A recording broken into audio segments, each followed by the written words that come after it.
In the turbulent years of the Beatles' rise and eventual collapse, few dynamics inside the band were as complex as the relationship between George Harrison and Paul McCartney. George had always been in the shadow of Lennon and McCartney, fighting to prove himself as more than the quiet guitarist. Meanwhile, Paul's dominance in the studio only grew stronger, often pushing George into moments of deep frustration. But hidden beneath the conflict, there was also respect, an unspoken recognition that even with all the tension, Paul could deliver songs that deeply moved his bandmates. And for George, one particular song Paul wrote stood out above the rest. It wasn't easy for Harrison to openly admire McCartney's work. The imbalance of power inside the group made it difficult for him to give Paul credit. By the late 60s, resentment had already built up. Recording sessions dragged on with arguments, personal insults, and endless takes. Harrison often felt sidelined, sometimes ignored completely. Yet, despite this, there was a song by Paul that George connected with more than any other. It carried a sense of melancholy and honesty that cut through the chaos of the Beatles' world at the time. That song was Here, There, and Everywhere. Written by Paul during the Revolver sessions in 1966, it represented a rare moment where George could step back from the constant battles of the studio and simply admire the artistry in front of him. Harrison later admitted that this was the McCartney song he held in the highest regard, and it makes sense when you place it against the backdrop of their struggles. The mid-60s were a turning point for the Beatles. They were abandoning touring, exploring new sounds, and pushing the limits of what a rock band could achieve. But the Revolver sessions were also defined by stress, egos, and the growing sense that the four men were beginning to walk very different paths. When Paul brought Here, There, and Everywhere into the studio, he was at his peak as a songwriter. Lennon, though often competitive, respected the song. But it was George who seemed most quietly struck by it. The simplicity of its melody, combined with its emotional weight, made it resonate with him in a way that many of Paul's other songs did not. For a guitarist who was constantly overshadowed, it was one of the few times he could drop his guard and simply enjoy what another Beatle had created. The recording of the track wasn't easy. Paul, as usual, demanded precision. Multiple takes stretched on late into the night, with McCartney obsessing over harmonies and vocal delivery. Lennon and Harrison were tasked with backing vocals, and though both grew frustrated at Paul's perfectionism, the end result was undeniable.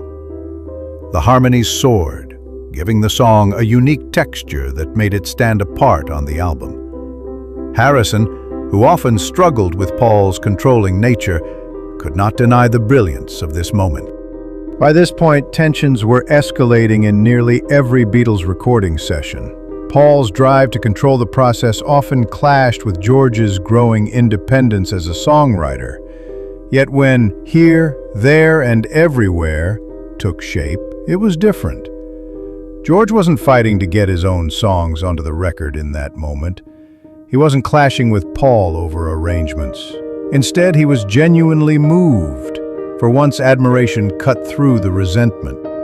The timing of this was significant. George was just beginning to find his own voice as a writer. Songs like Taxman on the same album showed that he could craft material worthy of standing alongside Lennon and McCartney. But George knew the battle was uphill. Paul and John's songs dominated every record, and often his contributions were limited to one or two tracks. In that context, to openly call one of Paul's songs his favorite was remarkable. It was an acknowledgement that even with the imbalance of power, Paul's work had a kind of emotional truth that George respected. Behind the scenes, however, the admiration didn't erase the larger tensions. Recording sessions for Revolver were intense, filled with experimentation, drugs, and mounting pressure from the outside world. The band was exhausted from touring and public scrutiny. McCartney's leadership style was becoming more forceful, And George, though admiring the song, still bristled at how little room he was given creatively. Here, There, and Everywhere may have been a moment of unity, but it didn't change the underlying fractures that would soon widen. The song also revealed something deeper about Harrison himself. For all his frustrations with Paul, George valued authenticity. He admired music that felt honest, stripped of pretension. And that's what he found in this McCartney composition. It wasn't about flash or technical brilliance, it was about emotional clarity. That was something George himself sought in his own writing, especially in the years that followed, as he grew into the spiritual and personal voice that defined his later work. Looking back, George's acknowledgement of Here, There, and Everywhere stands as a rare bridge in the Lennon-McCartney-Harrison triangle. It showed that despite the competition and constant clashes, admiration could still exist. The fact that Harrison, often the most overshadowed and underappreciated Beatle, chose this song as his favorite from Paul is telling. It cut through the noise of their battles and left a mark that lasted even after the band's bitter breakup. The legacy of the track is powerful, not only because of McCartney's brilliance, but also because of Harrison's respect. In the storm of the Beatles' later years, moments like this are rare. Most stories focus on fights, walkouts, or sabotage in the studio. But here was a different side, a glimpse of genuine appreciation from one bandmate to another. And in the end, it reminds us that even in the most fractured relationships, music itself could still unite them, even if only for a brief moment in the chaos.